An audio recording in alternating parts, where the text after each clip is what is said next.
tips, I gotta plug my microphone in. Hello, everybody, again. Sorry about that, Tatiana. Sorry. Good golly, guys. Let me start over. Thank you. If it wasn't for you, I wouldn't have my shoes on. I wouldn't know where to put my shoes.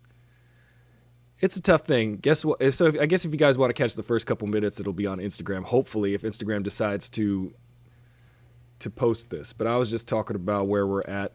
I was talking about how I gauge what time it is, because it's really difficult to tell what time it is and where we are at, and on account of the lockdown. So I said I look out the window and I see the sunlight and I know it's daytime. That's pretty much all I got. That's my watch. It's a literal watch. I watch the outside as it changes. Thanks, guys. Sorry. Forgot to go down my checklist, my flight checklist. I'm a poor airline pilot. Sometimes I'm like, think I'm on fire, but it's all gone. You're going to have to read my lips. Remember when Zephram Cochrane played George H.W. Bush? Yes, you do. I'm just talking about how folks like Rodney King and people laughed at him saying, "Can't we all just get along?" And yeah, well, you know, it's silly. It's a funny thing to say, but it's actually the most true thing to say. It's the question that we all can't answer right now. Why can't we get along? Come on, guys. And it makes sense that it's very difficult to implement change in a time like this. And I'm talking about today's topic specifically, which is Hollywood changing? Is the model of Hollywood changing? There's a TV series on Netflix right now called Hollywood, and it's about the changing. I don't know if it's about the changing of Hollywood, but it's about how underrepresented groups were treated in Hollywood. And still to this day, guys, I think it's really difficult to express to some people how still Hollywood, it's very difficult for people of color to become ultra mega stars like they are and have their own series and have stuff like this. Because if you look at the thumbnails, just do this little experiment for me. And I was doing this on my Amazon the other day. I was just flipping through my Fire Stick and watching all the shows that are trending and stuff on all the different platforms.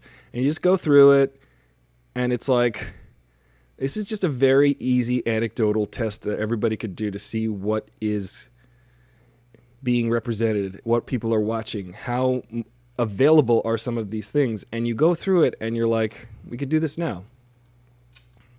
Netflix. I'll go to Netflix. It might start playing. Thanks for the heads up on the sound. I would never have figured it out. Space Force, #1, Steve Carell. Sherlock, starring Bilbo Baggins and Smaug. Arrested Development. There goes Jason Bateman. Willy Wonka. This is my list. Okay, top trending. Jeffrey Epstein. Okay, well, that's unfortunate. Trial by Media. Ozark. History. Patton Oswalt trending. So far, I haven't seen a single black face on the trending. Well, there's the popular on Netflix. Space Force, Uncut Gems, Disaster Artist, Schitt's Creek, Hannah Gadsby. Well, that's cool. She's part of an underrepresented group. Let's see. There's David Spade. Okay. Now there we go. We've got Community. That's a good one.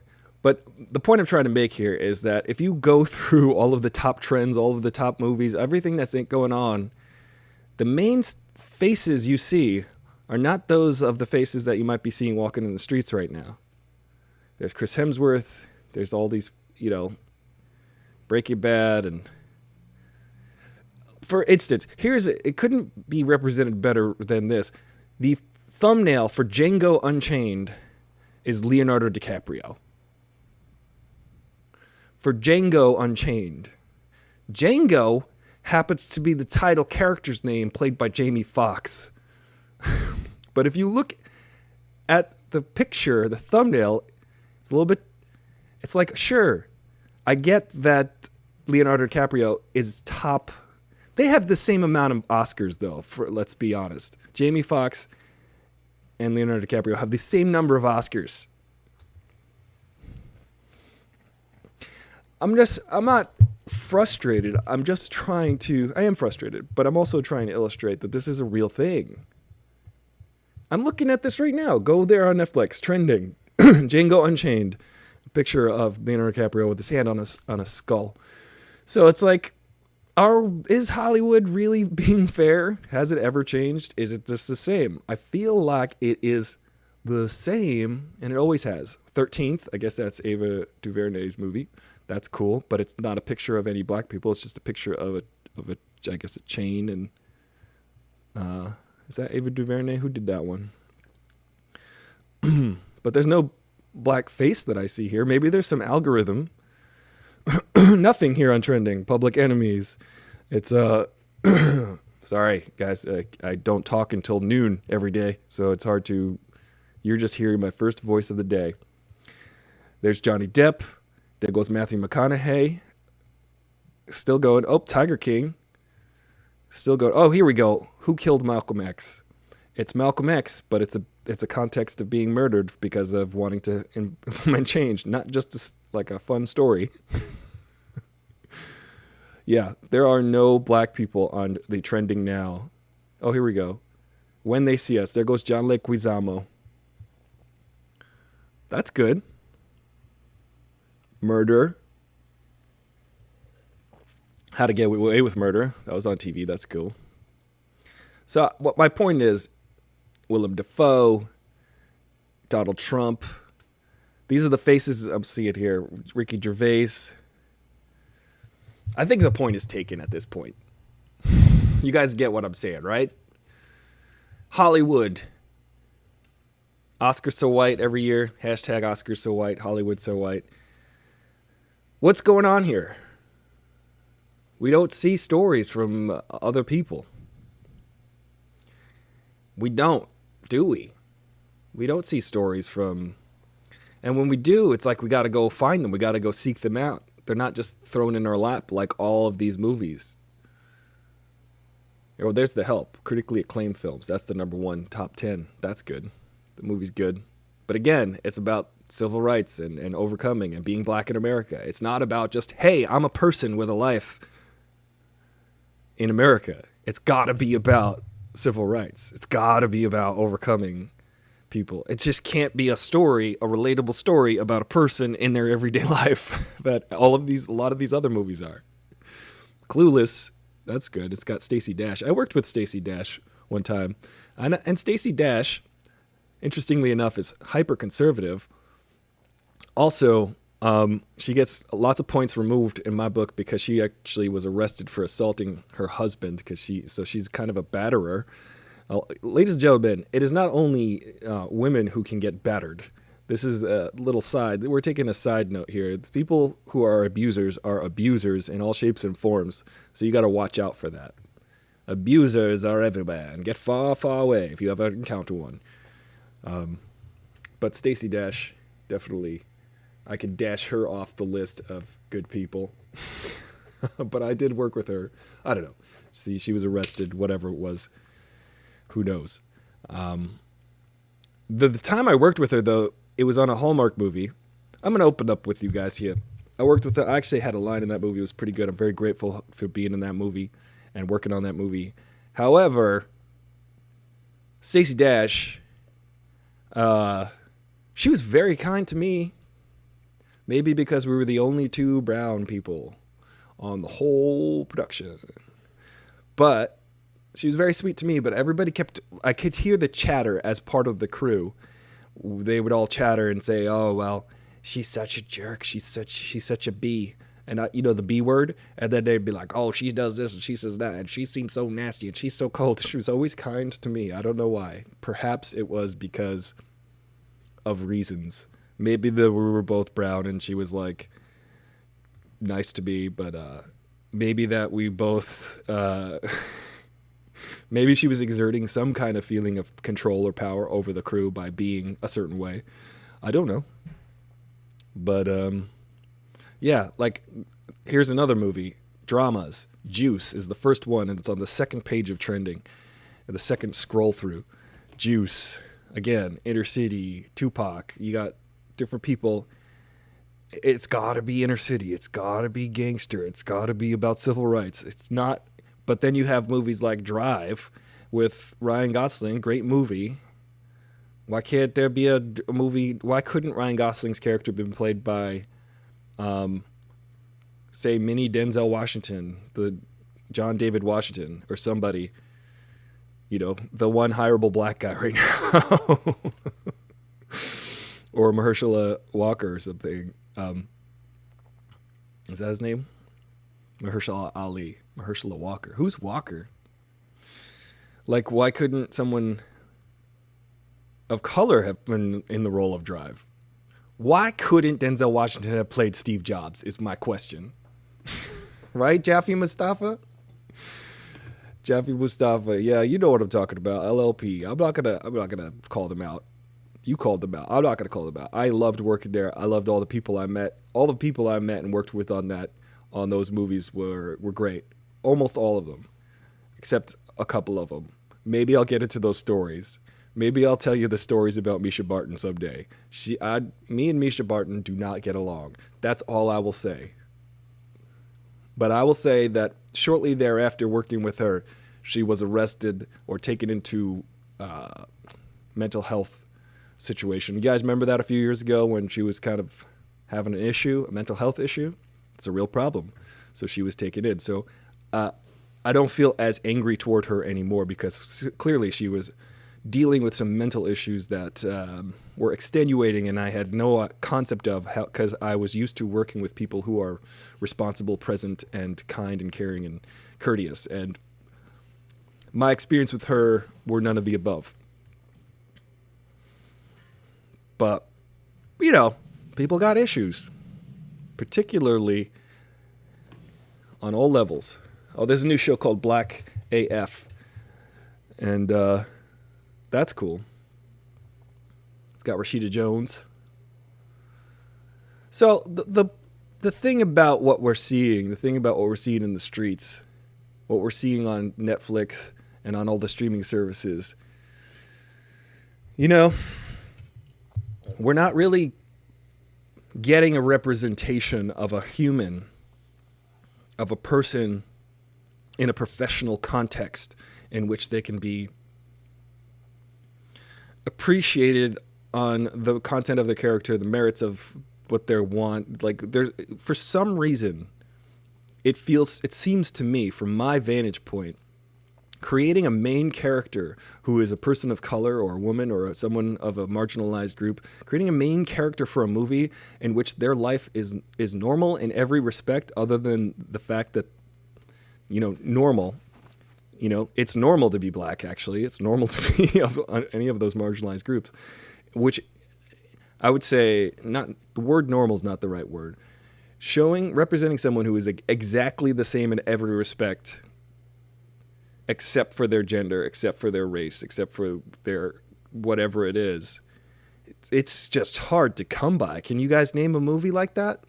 Can you name a movie that we could see someone who is just living their life, and the fact that they're black, the fact that they're a woman is not a factor, is no factor in the story. I think the closest we came to that, guys, is Crazy Rich Asians. Because that movie is perfectly average. The remarkable thing about it is that everyone is Korean, is Asian in that movie, and that's a beautiful thing. I think it is really important to represent all different walks of life, but in a normal light. And that part isn't part of the story necessarily. That's not part of the reason. Yeah, The Cosby Show 30 years ago, that's interesting. The Cosby Show was the first representation of a normal family who likes to drug and rape women in his basement as a freaking, I don't mean to be laughing, but think about it. Bill Cosby made himself a gynecologist in that movie. Thank you, Mom. That's a good one, Mom. Lethal Weapon. Lethal Weapon is a good one because you had Roger Murtaugh, who had a normal family, and but it still was kind of a factor, the fact that he is black, but it was celebrated more. It was more celebrated, his culture in his home life, and it was also shown how normal it was and average it was. Actually, Roger Murtaugh was not supposed to be played by Danny Glover. I went and saw a showing of Lethal Weapon a couple of years ago, and Richard Donner, the director, was there. Also, the guy who plays the bad guy, the main bad guy, not Gary Busey, but Gary Busey's boss in that movie. He was there. That actor is still alive, and he still looks like a really tough guy that you don't want to mess with. He's got a flat top hair, and he's 116 years old, and he is tough. You don't want to mess with this guy. Mom, you know who I'm talking about. Gary Busey's boss in that movie. Gary Busey was the muscle in that movie, and his boss, Gary Busey played Mr. Joshua, and the other guy played the dude who was his boss. Those two were there, and they were talking about it, and Richard Donner said he read the script, and he's like, well, Roger Murtaugh, Danny Glover is perfect for this role. And someone had the casting agent changed Richard Donner's mind on that.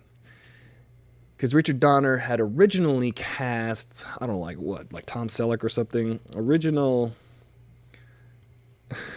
someone with a very strong mustache. Original Roger Murtaugh was going to be played by... He had never imagined that role being played by anyone of color. So the casting director said, listen, this guy, Danny Glover, is amazing and is perfect for the role. You'd be an idiot not to cast him in the role. And Richard Donner was like, really? I never imagined casting a black guy in this role. This was just not a part of my vision for this film. And he was like, boy, was I wrong. It never had occurred to him, Richard Donner, who's like 93 years old.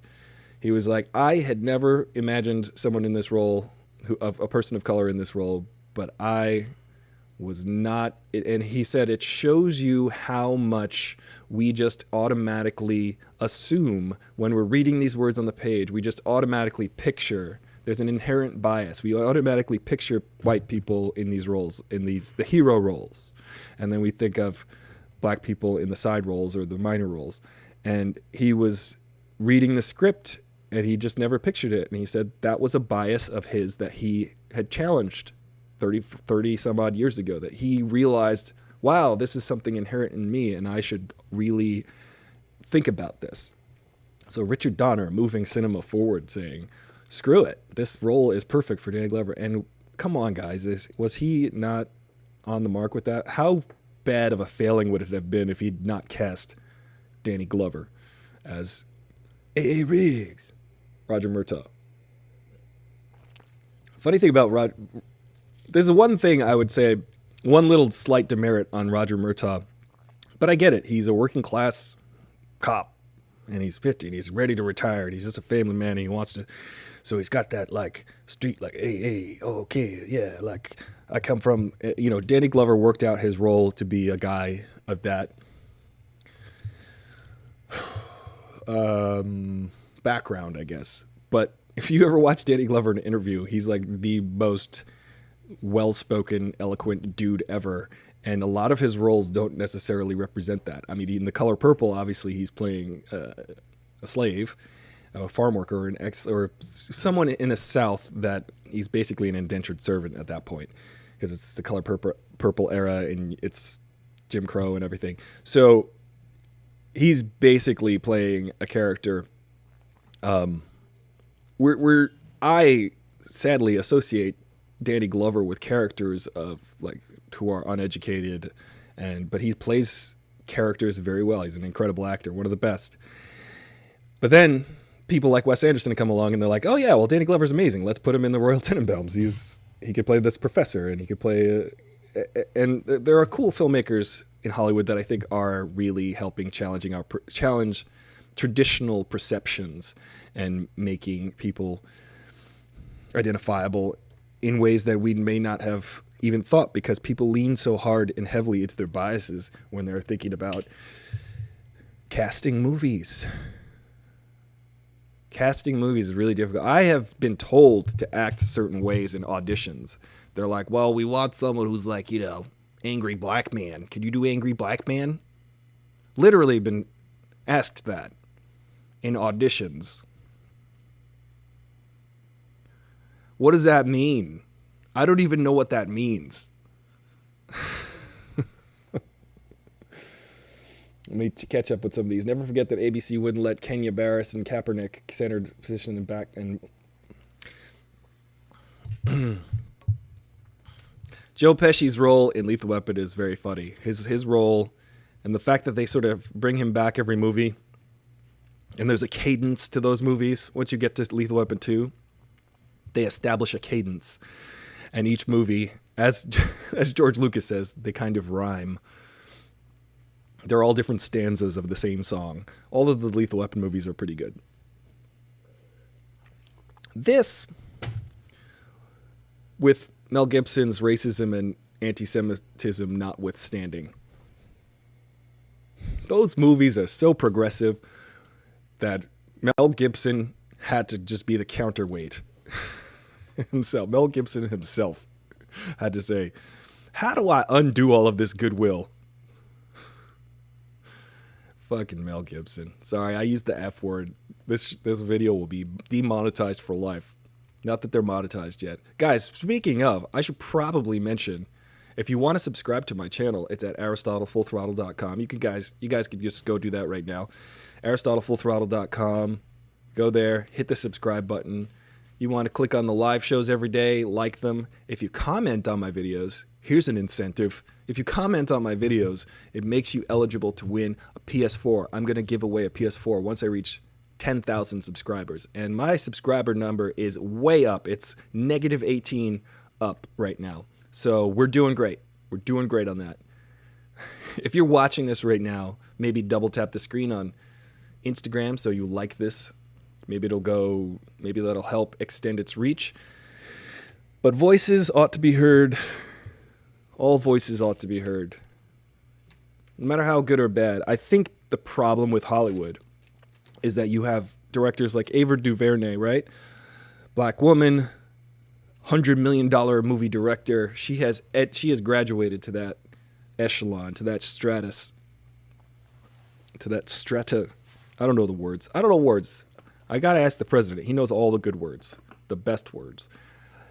She is elevated to the status of $100 million blockbuster movie director.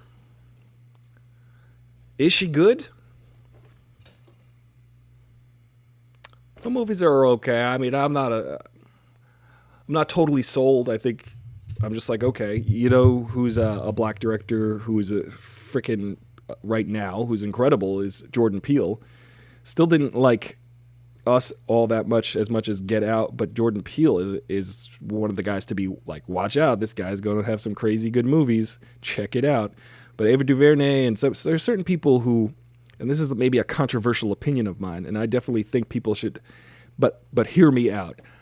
I'm like, literally 95% of Hollywood movie directors, and this is pretty quantifiable, 90%, 95% are white dudes. It's just a fact. Look at the Hollywood system, look at the directors, just go down the list. Every Star Wars movie has been directed by a white dude. Just think of all of the major franchises, and we're starting to get some more Latino people in there, and Guillermo del Toro won Best Director last year, which was pretty cool, or a couple years ago. And we've got folks that are representing that are being given a chance on a high level to shine. Like Guillermo del Toro. Like, this dude has been always amazing since the 90s, and now he's finally getting his due, which is cool. But we just kind of forget that 90% of everything that we're watching is just directed by a white dude somewhere. A lot of it.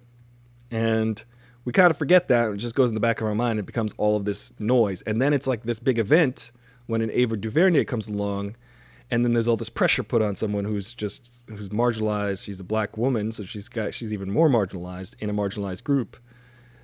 And you go, hey, this better be good. or we're going to think all black women are terrible at making movies. But we don't do that with white guys. We don't do that with white dudes who are directing movies. We don't say, this movie better be good. No, we give them another movie to make. We give them another movie to make, and another movie to make, and another movie to make. We don't sit there and say, oh, well, this is your one chance to prove that to us that your group of people can make movies. No, we just let people fail upward, and we also castigate and toss aside and excommunicate those who, like, we gave you your one chance. I think it's important to give all people equal right to a high level of mediocrity. This is my idea, guys. Hear me out. Everyone should be represented on the highest level to provide us with mediocrity. And then you'll see that proportionally to the population, people will rise above and become great. So Ava DuVernay, will she be great? Maybe. Is she great? She's had some good stuff. I personally think she's like a little high on herself. She's like a little bit, she's up on her high horse, but whatever. She's cool. I hope this causes controversy, actually. Because if this is all my opinion, obviously, but I think that she deserves the right to be up in that echelon, to be like among all of the mediocrity at that level. And she should be given movies over and over again to make, just like every other white guy is given a movie to make over and over, no matter how much they fail. Roland Emmerich, he seems he's like a little, what is Roland Emmerich? Is he English? No, he's German. I don't know. But there are people like Michael Bay that will just, J.J. Abrams, right, Kayleen. J.J. Abrams is just over and over again. You just get to a high level of, that was okay. How are they giving you $200, $300 million to make a movie every time? Because this is just okay. J.J. Abrams has always ever been just okay. He's a good TV director. He's a good TV creator, TV show creator. He's a good starter of things or restarter of things. He's not a good filmmaker, guys. I don't know how J.J. Abrams has been considered a filmmaker. He's not even a filmmaker. He doesn't understand the language of film. He knows spectacle. He knows how to incite wonder. He's not a good film director. He doesn't understand the medium. He just doesn't. Tell me a good movie that J.J. Abrams has directed. Like a sincerely great movie. Or you could say, his movies are entertaining. Sure. It's funny that you bring up the lens flares, Kayleen, with J.J. Abrams. That has literally never, ever bothered me. I don't know why people got all upset about lens flares. How many movies you guys watch ever? You guys watch movies? There's so much lens flares in so much movies. You guys ever see the movie Die Hard? Half the movie's lens flares. Die Hard's a great movie. It's really a cinematographer's choice to do that. Obviously, the director signs off on it, but it's a cinematographer, and J.J. Abrams, particularly with the first Star Trek movie, which I never noticed the lens flares until people were like, lens flares, because I think people found that option in their Photoshop. They were like, oh, look, there's a lens flare option. You could just literally put that in there and adjust the lens flare. I'm not making fun of this. This is definitely a trope, and he definitely uses lens flares. And if someone points out that he uses lens flares, then I will notice them. However, his whole idea with Star Trek, which I thought was a valid point, he said he wanted the future to look like it was shiny, essentially. Look like there's lots of information coming at you. There's lots of lights. There's lots of everything in the future is pristine and shiny and shining in your eyes. And I get it. I like that, actually. I don't mind it. But the lens flares don't bother me. I don't find that a valid criticism of his filmmaking, necessarily. Obviously, it's valid for you if that's distracting you. But I don't necessarily think it affects the story in a certain way that would be detrimental. It's just a choice. It's a cinematic choice. It's a cinematographer's choice to create lens flares, either in camera or post camera. Actually, the lens flares in that It's a stylistic choice. In Star Trek 2009, the lens flares are mostly in camera. They actually had a guy who was just on flashlight duty, high-powered flashlight, and he'd stand just off the camera on the shot and shine a flashlight into the lens so that it would create an actual practical lens flare. So you got to give him credit for actually taking a step in making a strong stylistic choice. I give him credit for that. I don't take any points away. I think that was a whole overblown criticism of a movie. It's like saying, here's another, maybe this isn't a topic for an entire show, but here's another overblown criticism. Remember the Bourne Supremacy? It might have been the Bourne Supremacy with the shaky cam. Everybody's like, oh, so much shaky cam. I was like, when I was watching those movies, when I was watching Matt Damon in those close quarter combat scenes and the shaky cam, it was truly intense. Because it was cool. I felt the confusion. I felt I don't know what's coming next. I don't know where a fist is coming. I thought that was a legitimate way to represent a close quarters combat scene between two highly trained combatants, because there felt like a real urgency, and then there was a using of everything in their environment. Matt Damon literally rolled up a freaking magazine and tried to kill his opponent with it. So it's just really interesting how rolling up a magazine extends your reach. It's pretty firm. You can actually stun somebody if you hit them in the right way. There's just so many cool things about that fight scene that I don't take any points away from. The one shot that I do remember, though, and I don't remember if it was from the first Bourne or the second Bourne, but it was when Carl Urban's car screeches to a halt and spins out in this tunnel when there's a really cool car chase. It screeches and then slides out of focus. And I remember I was like, that shot is not in focus. But then I thought, why does every shot need to be in focus? It really doesn't. Necessarily. I mean, it could be what you were trying to do. You're trying to create a confusion, a haze. I thought that was a good choice. I'm not going to get on J.J. Abrams for his lens flares. I'm not going to get on the Bourne movies for their shaky cam. I might get on them for perhaps other reasons, story reasons. Fundamentally, I think it's the story that we're going to get attached to, the characters and their plight. That's what we're going to get attached to. That's what we want to see play out. It doesn't necessarily matter how many lights get shined in your eyeballs.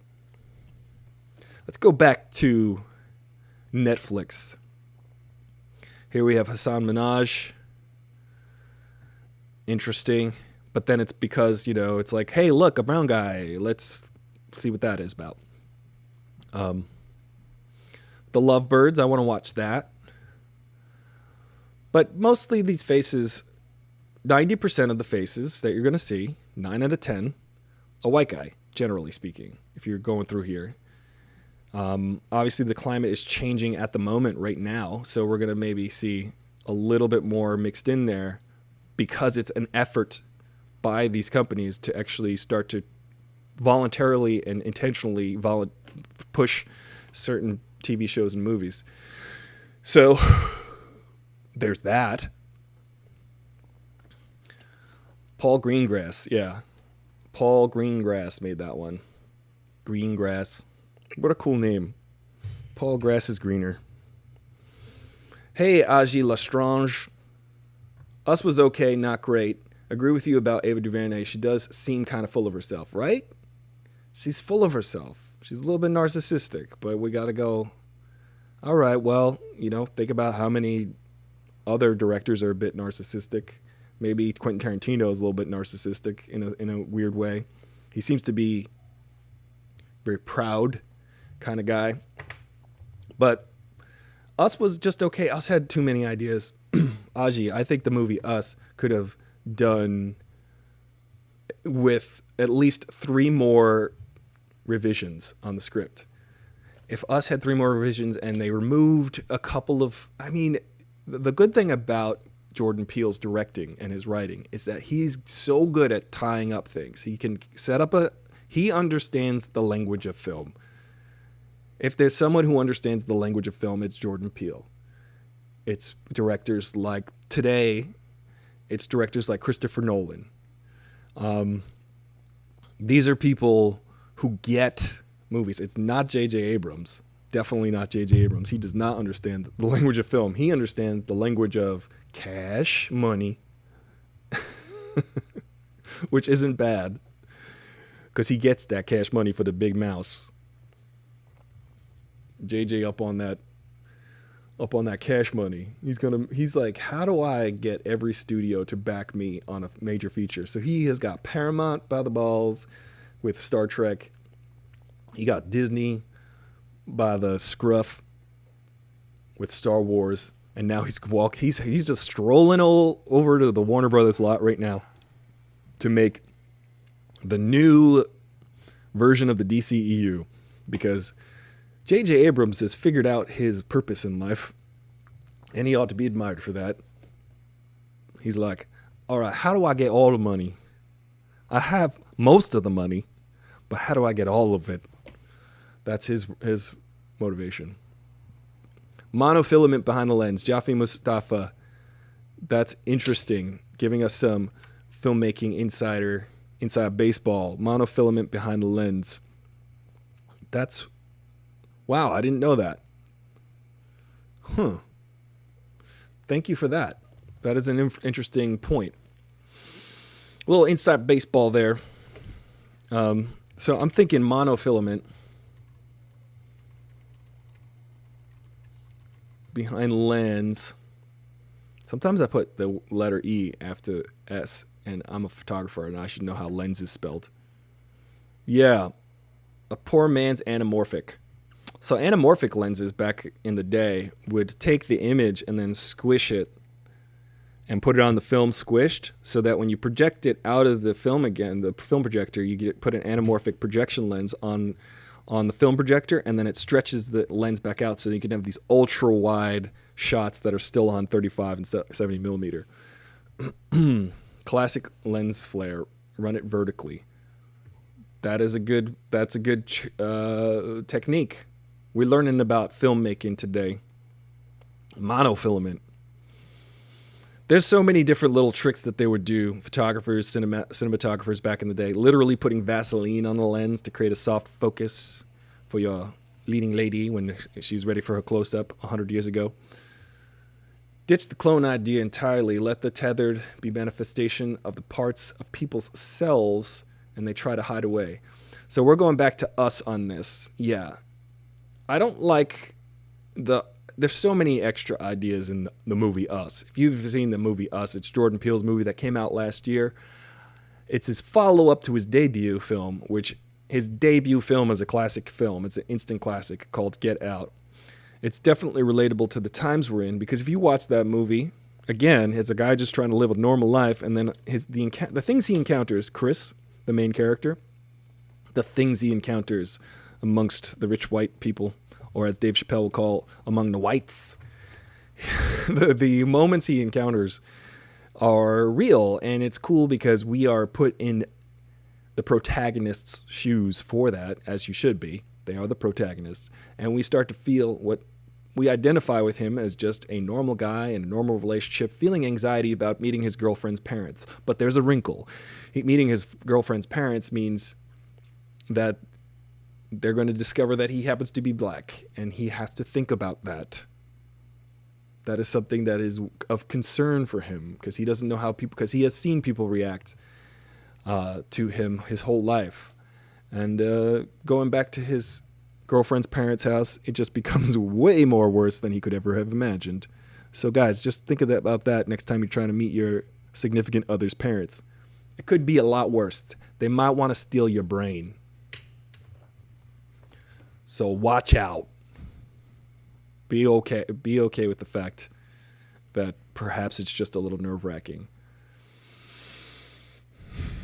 But I'm with you, Aji. They could have ditched a couple of the ideas. They brought the Hands Across America idea into the story, which was interesting. It brings a little bit of nostalgia. There's like really cool questions you're asking yourself at the end of the movie Us. Is this really her? Who is this? Is the kid hers and not hers? Why did they make the kid not talk? Was it because she traded the kid in? There's all kinds of stuff. Was she trying to rescue her family from the upside down? We don't know. But that's why it's cool. I like movies that are open-ended like that. But is Hollywood changing? This is the question we're asking ourselves today. No, it's not. That's my cynical response, my quick response. Hollywood, it's difficult because I work on TV shows and I work on certain things, and it's like a hard incentive to get people to even want to work in Hollywood, because if you're a person of color and you work in Hollywood and you realize like, oh, there aren't that many people on the higher end of things. If I'm working at a major studio and I'm on a lot, I'm not going to see a lot of black and brown people, it turns out, working on the movie. There's a good amount of diversity in Hollywood in general, but I can see you going, maybe I should get into some other aspect of filmmaking instead of maybe being on a crew. But the overwhelming majority of crew members, and it's interesting because we live in Los Angeles, and Los Angeles is Mexico. This was Mexico. So there's a lot of people, Latinos, who work on films, which is, it's diversity. It's actually, it would be weird if we didn't all work on these movies because we all live here. But it would be weird if there weren't a 50% Latino population in Los Angeles. This used to be Mexico. So I don't know why people would even be upset with that. If you live in a place that used to be another place, don't complain that the place is still like the other place. I don't get it. Some people just don't even have a way to reconcile that. I was showing my support with the Black Lives Matter protests the other day in Los Angeles because I think it's important. Obviously, this is a pandemic and we should maintain our distance. I would like to let you know that I stayed 20 feet away from all the crowds. And I actually even stayed across the street for part of it because it's a very tricky time we live in. It's complicated. We live in a time where there's an airborne virus that has gone pandemic. So we need to be careful about that still. In a couple of weeks, we're going to see some results and see whether or not these street protests have actually caused any kind of spike or impact negatively, which almost certainly will. Almost certainly will. Three Amigos. Sorry, I haven't been catching up with you, Kayleen. But let me go back here. Paul Greengrass. Keanu, always Bean Bomb, maybe. Keanu is obviously our favorite human in the world. Yes, The Watchmen was great. I think The Watchmen was a good answer. Thank you for bringing up The Watchmen TV series. It's a really good answer of, hey, look, I mean, clearly race does play a part in that, but in a way that raises an interesting awareness because that Tulsa riot was real. It really happened 100 years ago, basically 99 years ago. And we don't know about it. You didn't learn about it. You ain't never heard about that in school, did you? Because it's not part of American history, because why would it be? It's so brutal and horrible that it gets swept under the rug. So a show like The Watchmen, written and created, the HBO Watchmen series, which is the companion piece to the 1980s graphic novel, The Watchmen.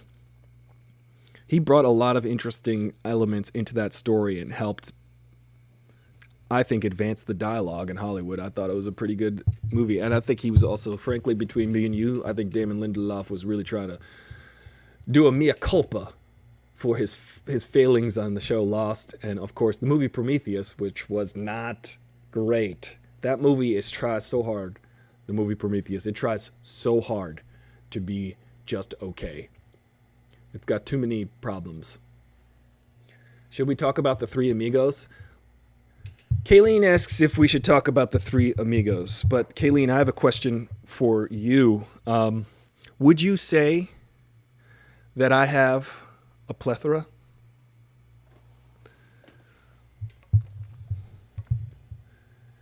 Is this Will says, Aji, there's a theory video that connects us and Get Out in the shared narrative that I thought was pretty good. I'll share it on Twitter when the stream ends. Oh, I want to read that theory. So guys, I'm going to check that out once we're off the air. Hey, Ava There are researchers saying the tear gassing will expedite the spread. Awesome. That makes perfect sense. Hello, everybody. Little update on the coronavirus. Don't be surprised within a couple of weeks if you see that the hospitals start to get overwhelmed again on account of the necessary protests. However, people, it's like the worst time. I have an interesting thought about certain things like viruses. I think mathematically they're so implausible, but that when they do arrive, they thread the needle of human behavior. In order to get this far as a virus to spread from person to person through the air, it's almost as if you have to meet a bunch of certain requirements. You have to be able to rely on the fact that humans breathe, have lungs. So that's convenient for a virus like this. That humans will gather, that's convenient for a virus because humans are a social species. That's convenient for a virus to spread. And it's just mathematically funny how algorithmically this virus will figure its way to get to humans relying on our behavior, which is, you could tell us to do something like lockdown and we'll do it for so long, but you really have to account for the fact that people are going to be like, no, I don't want to do this anymore, and I want to do whatever I want. And the virus is like, yes, I got those humans. That virus, not that the virus has any sort of sentience. It doesn't, in my opinion. You can have a different opinion than me, but I don't think a virus knows what it's doing. I think a virus is just so perfectly designed to rely on the fact that people gonna be stupid and hang out. Not that they're stupid, because there's a reason why people are in the streets, that we're in the streets. I stayed across the street, but I still showed my support. I stayed with 20 feet away from the crowds and ahead of the crowd, so I wouldn't be in the crowd.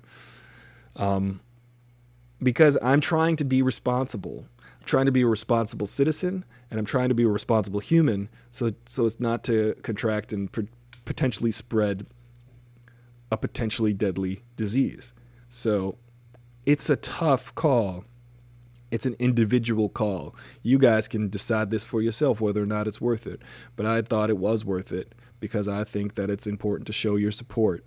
I think everybody who is showing their support right now during the Black Lives Matter awareness portion of the movement, because, you know, people don't, I don't know, when we get back to school on Monday, I call it, I feel like right now it's the Breakfast Club and we're all inside, kind of sitting around, breaking it down, having revelations about ourselves and each other. This is the Breakfast Club right now. The coronavirus lockdown is the Breakfast Club. And when we all go back to school on Monday, are we going to forget each other? Are we going to forget who we are? We're in detention. And maybe Monday, we're going to remember the things we learned, or maybe we'll forget them. I hope we remember.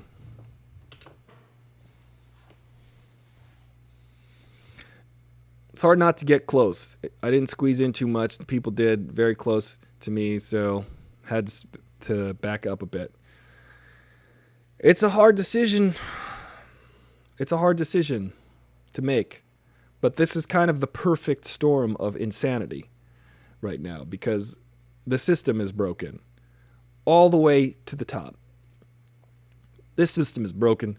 The reason we are in this situation, and this is my expert opinion on this, take it or leave it. The reason we are in the situation we're in is because of poor leadership. A good leader, and I called someone out on this the other day because it was complete BS. Complete BS. He was sort of defending the president for hiding in his bunker underneath the White House. And I'm like, no. When the White House is stormed, you face the people and you address the people. You're the president of the United States. You're the leader of the free world. You are the one representative of this country. Not that I expected Donald Trump to do this. He will not do this. He can't do this. The only thing he ever cares about is himself, because he has malignant narcissism. That is a personality disorder to the highest degree, almost untreatable. He is a narcissist. He doesn't care about anything but himself. So, of course, he's going to hunker down in the bunker below the White House. And a friend of mine was like, well, you know, Once the Secret Service tell you to hunker down, you got to do that. No, you don't. Get on the TV. Get on a bullhorn. You've got snipers at the White House. You're the freaking White House. Get on a TV and address the people. Get on a radio like FDR and address the people. Get on a freaking video stream like Obama did every single week for his entire term, every Saturday morning. Look it up, guys. He addressed the country and had his finger on the pulse of the latest discussion of the week and was able to break down ideas in a way that were digestible. This president, completely incapable of that. That is why we're in a situation where we wanted to ignore the signs of this pandemic as it was starting. We wanted to take a minute. And you can sit there and blame people here and there, but the blame is where it's due, and it's the due at the top level. The people who are in charge, the people who represent the leadership of this country, the worst in the country's history.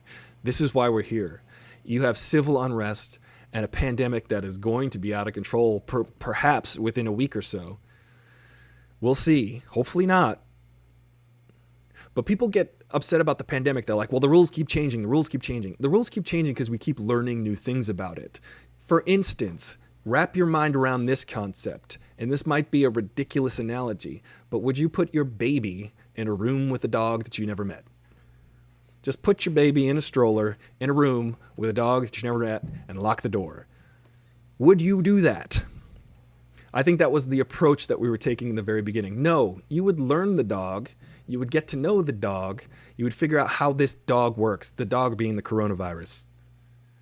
Now we know a little bit more about this particular dog, and maybe it's a lot more docile than we had imagined at the beginning. So perhaps during the conditions of the weather and social distancing and wearing masks, the more we learn about this dog, the more we can perhaps feel safe with certain situations with this dog and our newly born baby. You want to be overly cautious in the beginning. You want to make sure that you're doing all of the right things in place while we're learning.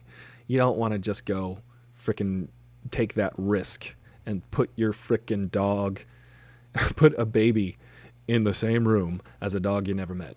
I'll call it a novel coronavirus dog. A dog that we've never met before.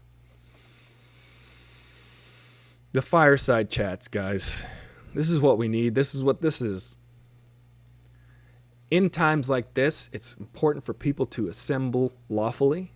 And let's consider this show a lawful assembly of ideas. This is how revolutions are done. Not with guns, not with burning buildings down, but on Twitter and Instagram and maybe TikTok, because we could dance through the revolution. Dance revolution. That's what I would call it. This is a dance revolution. This is how revolutions are done. By lawful assembly and sharing of ideas. We saw it in the Arab Spring 10 years ago, 8 years ago. We saw how the Arab world changed because people were getting together on Twitter and sharing the ideas like, hey, this stuff is messed up, let's change it. We are the voice of the people. Let's rise up. I'm proud of John Boyega getting out there, sharing his voice with the world passionately. John Boyega is a superstar, ladies and gentlemen. He's charisma incarnate. The dude is... We're going to see more John Boyega. We're going to realize that at some point we had John Boyega as a gift to cinema. What a guy. They need to give him more roles right away. Because he digs his teeth into those roles. If you guys even saw Pacific Rim 2, he was amazing in that. But yesterday, you saw him giving his best Idris Elba speech. Because he's Idris Elba's son in Pacific Rim 2. Pretty good. The apocalypse is cancelled. We've cancelled the apocalypse. And we have given free subscriptions to HBO Max. That's what the speech should have been. Can we still watch HBO for free? Do they still have those shows? Because I need to catch up on The Wire. I ain't never seen it. I know, it's crazy, right? There are researchers saying that tear gassing will... LA Times and Business Insider are one of many news agencies picking up this story. Well, we've got about 2 minutes left on Instagram, guys. If you want to jump over to AristotleFullThrottle.com, we can continue and wrap up the conversation. I have a busy day today. I'm doing my taxes. Exciting. I know y'all excited about taxes. Gonna do the taxes. Gonna hang out with some friends on Zoom later. Gonna just really try to be connected, try to understand what's going on. We're all changing through this process. We've all changed, whether we like it or not. I think somewhat for the better. I think we're all having this time to really look inward. And if you're not interested in looking inward and you're interested in blaming your problems on everyone else, then, you can F right off. I think it's important right now to look inward and realize what your contribution, what my contribution, what I'm doing to help these problems go on, or at least help fix these problems. Some people just look at the looter on the street and they say, oh, well, the looter is the problem. It's like, no, the point that we are at, if you get to the point that there are looters, it is a structural problem. If your society is not addressed on a level at which you are communicating effectively as a leader to bring people together, that is a failure of leadership. It is not the individual failure of someone who is robbing. Those people, and the people who are looting are not the majority. That's what you're seeing on the news. I'm sure Eva will back this up, but all of the protests I've been to, completely 100% peaceful and tranquil and passionate and moving. That's why you didn't see them on the news. So guys, remember, what you're seeing on the news is disproportionately more violent than what's actually happening. Jump over to AristotleFullThrottle.com. See you tomorrow. All right, guys, I'm going to share this right now. Share this to Instagram. I know it takes a couple seconds, but if I don't do this right now while we're on the air, Instagram's going to swallow up the feed and go, oops, I forgot about your whole hour that you just uploaded. So if you guys want to catch the first 2 minutes of the show, it'll be there on Insta. And we could forget all about the microphone situation. Is Hollywood, what even is Hollywood? Is Hollywood changing? Hashtag movies. Okay. What do you guys think? Is Hollywood changing? Have we answered the question of the day? I don't think so. I don't think there's a way of knowing. How do you even know? I guess that's a good answer, Aji. No, Hollywood is not changing. I think the face of Hollywood is changing in that they put on a face like, now at the Golden Globes, we are going to dedicate these next 2 minutes to people of color in cinema. And then we'll watch a really well-edited, moving film reel, and then it'll go back to, all right, now here are a bunch of white dudes presenting awards to white dudes. That'll be, I kid. I think that it's not anyone, and I think there's a lot of people in Hollywood that have true intentions of being good, and there's no reason to fault them for that. So, we love Chris Evans as Captain America. There's nothing wrong with that. I love Chris Evans as Captain America. I think he's a great representation. I also love Chadman Stick. Chapstick Boseman. Yeah. I like him as Black Panther. Chapman Stick Boseman. I can't remember his name. There's so many parts to it. So many letters.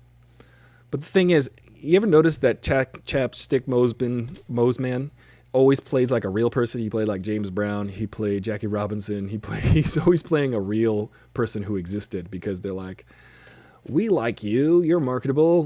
We'll have you play all the black roles. Guys, we got to spread it out. Every time there's like a hot new star, and this is not just for minorities. Every time there's like a hot new star, they'll star in everything for the next 5 years, which is fine. But a lot of times it'll be like, all right, Jamie Foxx, he's going to play Ray Charles. He's going to play Muhammad Ali. He'll play everybody. Even though Will Smith played Muhammad Ali. Jamie Foxx played Mike Tyson back in the day on In Living Color. And he also was approached to play Mike Tyson in a movie. He was approached. Someone like they accosted him. They said, "Hey, Jamie Foxx, never mind. You want to play Mike Tyson? I think I could beat Mike Tyson." That's a funny song now, Will Smith, now that you played Muhammad Ali. I think there's small changes for a few weeks. Yeah, I mean, maybe we'll make some changes and maybe things will bounce back, but a little bit further forward. So it'll swing far in this direction and then come back almost all the way back to where it was, but we'll still move this much forward. That's how pendulums work. Due to friction and other factors. The slowing of a pendulum. As popular culture shifts from mainstream to Hollywood, at least shifts, the artistically puritanical side of it is much slower to accept. Yeah. I just think it's interesting how it's always got to be, oh, well, this is the great. We need to shift our thinking overall. Here's some proactive stuff we could do. Sometimes we're like, oh, she is the best female superhero, or he is the best black superhero. Why are we even doing that? This person is the best female actor. Why do we even say that?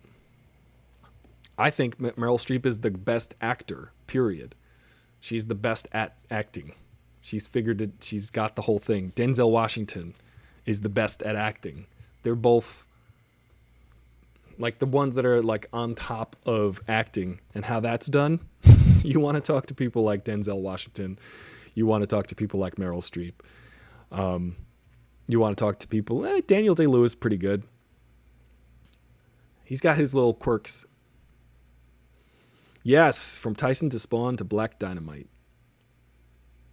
Yeah, Chadwick Boseman he's pretty forceful, force of nature type of dude. He's very good staring at the middle distance. I'm going to be Black Panther for a second. These people killed my father, so I must kill them.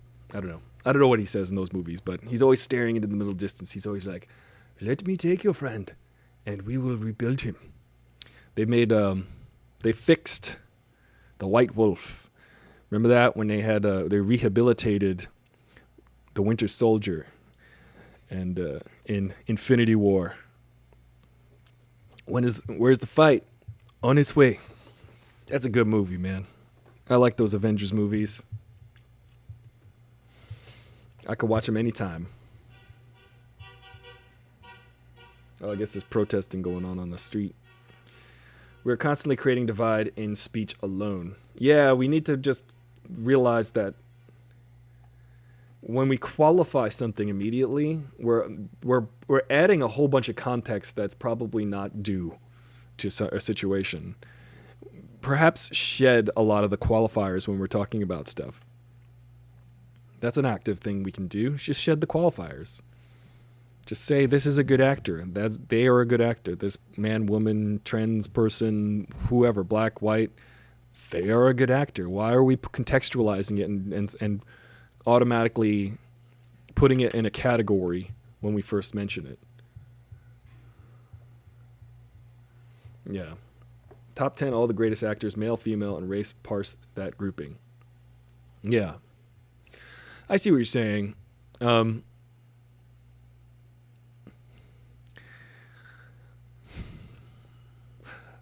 I'll leave you with this. When I saw the movie Philadelphia, I talked about the movie Philadelphia yesterday. I saw it with my girlfriend at the time. I was in high school, and her friends. And her friends happened to be like white girls on Long Island. And her friends, when we left the movie Philadelphia, were saying how much they thought Denzel Washington was attractive. Newsflash. Denzel Washington is an attractive man to anybody who hasn't noticed it in the last 30 years. But the girls were like, wow, he's really attractive. He's a really attractive man. He's almost like the black Tom Cruise. And I was thinking, first of all, why even Tom Cruise is? Why is even a Tom Cruise? first of all. Second of all, Tom Cruise is your go-to for good looking. All right, it's the 90s. I get it. That's what I said. I'm like, listen, it is 1994. Totally understand. Tom Cruise is maybe perhaps the box office gold at this point, and I never thought of him necessarily. I guess when I was very young, girls liked Tom Cruise and how attractive he is, but I guess he's an attractive dude. He's kind of like squashy and weird and not the greatest actor, but he does the job and he does it well.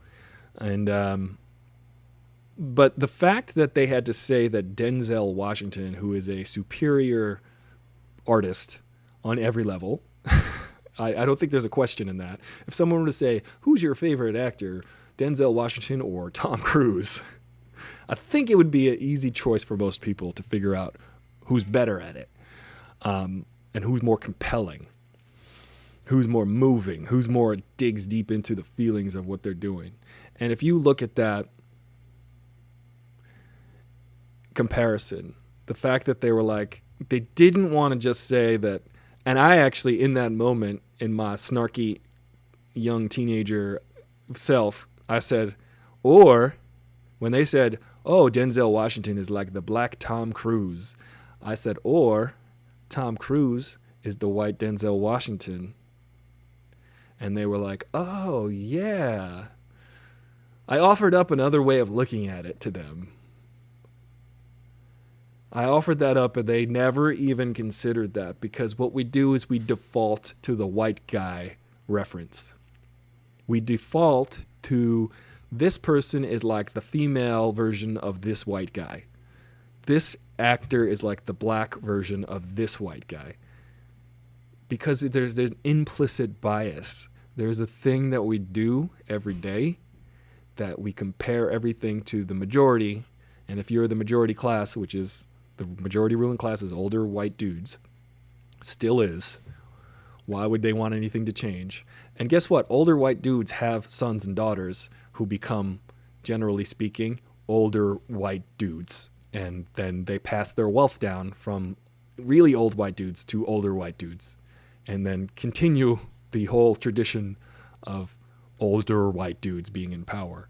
This is just baked into our society. And the way to get out of that for some people is to become an entertainer. So here we are, ladies and gentlemen. I come from humble beginnings. I am brown in America. Perhaps I did not go to a private school. Perhaps I did not even go to Ivy League school. Perhaps the stack is not necessarily, the deck is not necessarily stacked in my favor. However, I am playing the hand I was dealt the best I can. And I think I'm doing pretty good. I think I'm good at this hand. I'm doing all right, but things could be better. Perhaps I'd be further along if I was in a different position in society. Perhaps. Maybe. I don't know. Depends on what you want. But it's not simply a matter of, I want this, so I'll just go out and get it. There are obstacles, and there are obstacles that exist for some that do not exist for others. That's a fact, Jack. George Clooney is the white Denzel Washington. Indeed. Though George Clooney is good, man. He's a good director, for sure. And his acting got better. George Clooney did get better. That's true. St. Elsewhere was ER. Remember Denzel Washington, Howie Mandel, all these people that were on St. Elsewhere? Chad Channing. What was that guy's name? It's all inside his head. Is it Chad Channing? All inside Chad Channing's head. That's what I'm gonna say. When it's not Chad Channing. No, Chad Channing. Sorry, my bad. Chad Channing was the drummer for Nirvana. The original drummer for Nirvana. Got them confused. I feel like Chad St. Elsewhere. Chad Allen. Thank you. Chad. I knew it was Chad. Next time someone asks me, and it's Tommy Westfall. He played the character Tommy Westfall. So anyone asks you how you doing, you just say, another day in the mind of Tommy Westfall. I hope Thomas dreams up something better for us tomorrow. This is a really deep inside cut. Guys, if you know that the show St. Elsewhere, it was an early 80s medical drama procedural show, and the season finale famously, the series finale famously showed that the entire series took place in the mind of a young boy who had autism named Tommy Westfall. And the very last St. Elsewhere fades out of the snow globe, and he's just looking at the snow globe. So all of the characters, everybody on that show, all of the universe inside St. Elsewhere was all inside the mind of Tommy Westfall. And now there's a theory that all of TV and all of film pretty much can be traced back to Tommy Westfall's mind, because there were crossover episodes of St. Elsewhere, characters from other TV shows, spin-offs that led to other spin-offs that had other crossovers to other shows, to like Happy Days and these other shows. It's kind of like 6 Degrees of Kevin Bacon, but the Tommy Westfall universe. And it's funny because there's like hundreds of TV shows and films that tie back to St. Elsewhere through the universe of St. Elsewhere. Legitimately. So guys, it's just another day in Tommy Westfall's brain. And hopefully Tommy Westfall will help imagine a new world for us. Let's all pray to Tommy Westfall. I think this is hilarious. I would like us all. This is the cult that we're forming here. We're forming a group, a tight-knit group. And we're all good. I appreciate you, Will, Jaffe, Veronica, Tatiana. All stalwarts of the show. People we didn't see today. Popcorn Passport. Jimmy James Cordova. These are shout-outs to y'all. Maybe you didn't make it today. Maybe you didn't say anything today and you are here. I just don't see your name, but... Tommy Westfall. We all inside Tommy Westfall's brain. Franklin Richards. Who's Franklin Richards? Oh, Earth 616. Oh, I got you. Fantastic Four. Yeah. Dreaming up all the universes and stuff. I have to catch up on that character. I don't actually... I guess Franklin Richards is the son of Reed Richards and Sue Richards. Okay, that makes sense. Well, enjoy your day in the Tommy Westfall universe. Be careful, wash your hands, think about things, think about how perhaps you view other people. Realize certain implicit biases that you might have when you're encountering somebody that you've never met.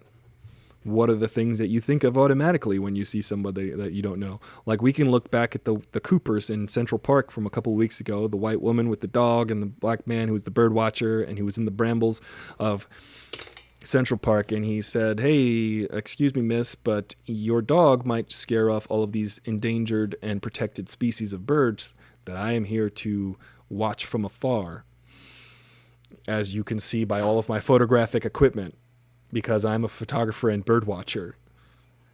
But he is not perceived as that to her. He was perceived and reported to police as a scary or a intimidating African-American man that she was afraid of, and clearly posed no threat to her. To most people, we would say this guy clearly poses no threat. However, I don't even know if that's most people. People are going to have an implicit bias when they approach someone who... There's so many horrible things about that situation. It just shows that woman had... It shows her knowledge of how black people are perceived by the police and how she can have power over a black person in society by simply saying, "I'm going to call the police on you." That's a death threat. That is a potential death threat to a man who simply asked the woman, totally within his rights, to abide by the park rules. Who is there going to be there to enforce it but your fellow citizens saying, "Hey, can't you read this frickin' sign, lady?" We're supposed to police each other like that. Someone's not doing something, you socially pressure them to be like, "Hey, either get the hell out of here or put your dog on a leash." because this is bigger than you here. There's a protected environment here, and your dog is running through the bushes, scaring away the birds, damaging the environment. Totally legitimate complaint, grievance that he had with the woman, and totally within his right to express it to her. What she did was abused her right and her privilege and said, I'm going to call the cops on you, potentially threatening your life. Yeah. It really is. I'm going to get people here with weapons to arrive, and we all see on the news over and over again. So what I want y'all to do, and what I want to do, is try to figure out why this moment is more significant than all of the other moments that have led up to this moment. It just keeps repeating. People getting shot, people getting killed, people getting suffocated, people getting wrongfully murdered by the people in authority, and it being overlooked constantly, and it's continuing to happen. Particularly when people say all lives matter, it's like, yeah, all lives matter, but you know what? Black lives matter.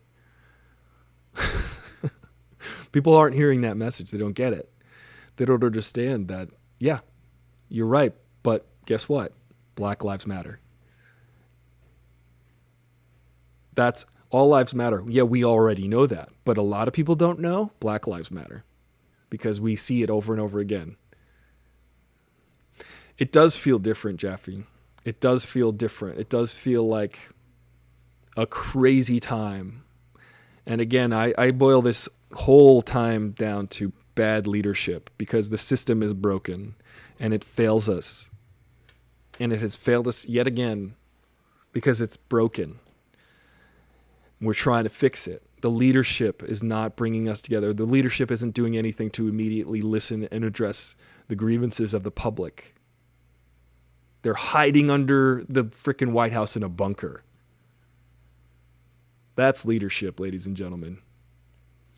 How is that any different than Saddam Hussein hiding in a hole in Iraq? Getting pulled out of a hole. How is this any different than that? It's not. Our president hides in a hole when faced with a situation that he can not easily, but it is his duty to address. It's BS that he hides under that bunker because he's told, no, you're the president. You literally can do whatever the hell you want. Here's a piece of information. If you're the president and there's classified information, you can declassify it by saying the information live, and there's no penalty. Any other position in government who announces classified information is due to it could get court-martialed. The president can just say, oh yeah, by the way, there's aliens underneath Area 51. And then now it's public information, a matter of public record, and has been thusly declassified by the highest authority in the land, the president, on especially top secret information.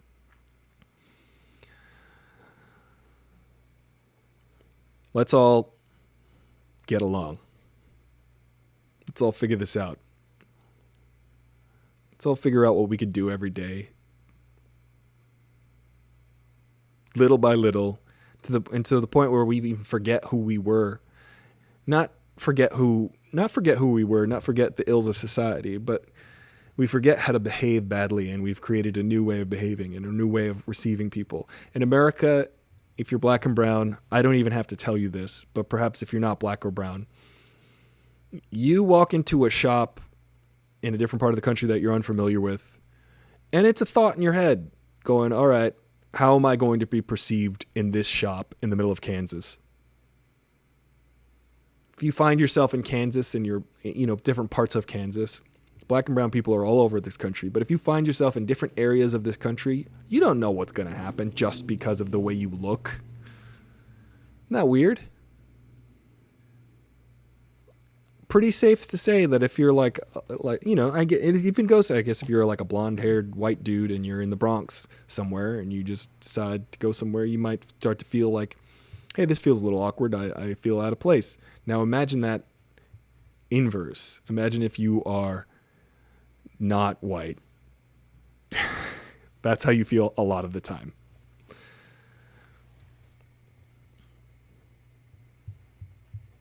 Also, whatever. But I think we're just so used to it that we account for that. We compensate for that. We account for that feeling. And it's just a part of the everyday. It's part of the day-to-day to feel that. Should it be? No.